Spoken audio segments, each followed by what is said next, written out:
Let me take you into the town of Kazimierz, where in 1993, Steven Spielberg shot his film, Schindler's List. This film drew international attention, but the town of Kazimierz was established in the 14th century and was originally a royal city of the crown of the Polish kingdom. Today it's located south of Krakow Old Town.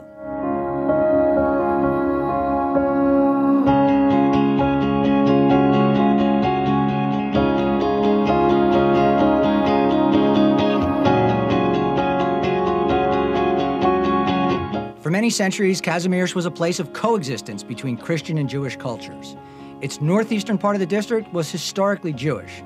But in 1941, the German occupying forces took those inhabitants and forcibly removed them and placed them in the Krakow ghetto.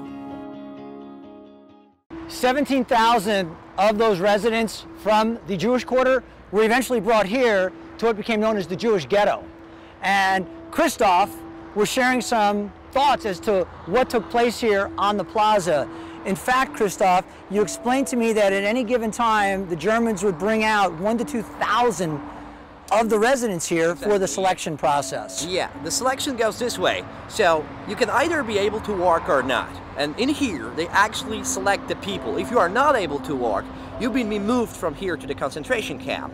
Which basically was a death sentence. Exactly, exactly. And this is why you have the chance in here, because the people, they still have hope that maybe they survive. So this is why they want to take as many useful things as they could. And of course they were not able to take all those things. But they'd bring their chairs. Exactly. This is why they leave them in here. And this is why the monument like this, to remind us about those people who die in here, who've been moved from here to die in a concentration camp. How many people out of the 17,000 that were put into the ghetto survived? I would say around 1,000, something like that. Not many, not a great group actually. So just terrible. Exactly. But also, in addition to the selection process here in the plaza, some horrific things took place before anybody got sent off to a particular extermination camp. Exactly. Some really, really terrifying things happen, especially with the kids. When you think about that, it's really, really terrifying. So for example, you know, the commandant from here, called Amongad, he actually take the small kids. From a mother. From the mother, exactly, and threw it on the ground. Just crush it this way. So we're talking about an infant. Exactly. Taken and thrown. Throw it away on the ground. And also, you know, with the a little bit older kids, they just take them all together, put them head to head, so they could only use one bullet to kill them all.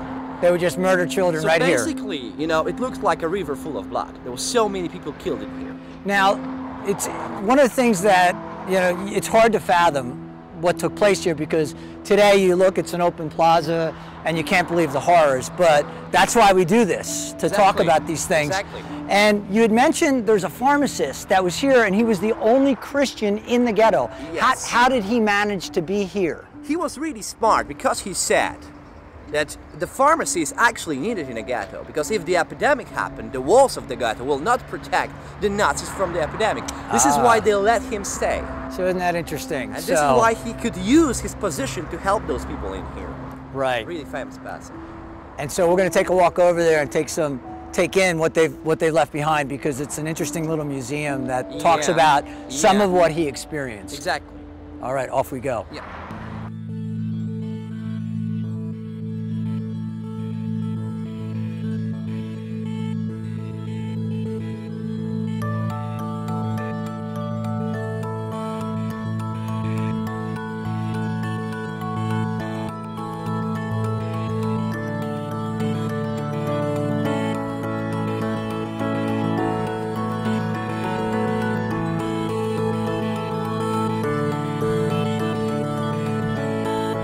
So the edge of the ghetto has a few reminders of the wall that contained the Jews.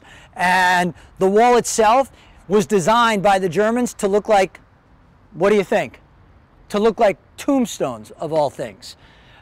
Really unbelievable. And if you think the wall's not high enough to keep people in it, just take a look over here, because it's more than high enough. In fact, it was impossible for them to escape. The only way out was a deportation, which was basically a ticket to extermination at one of the camps.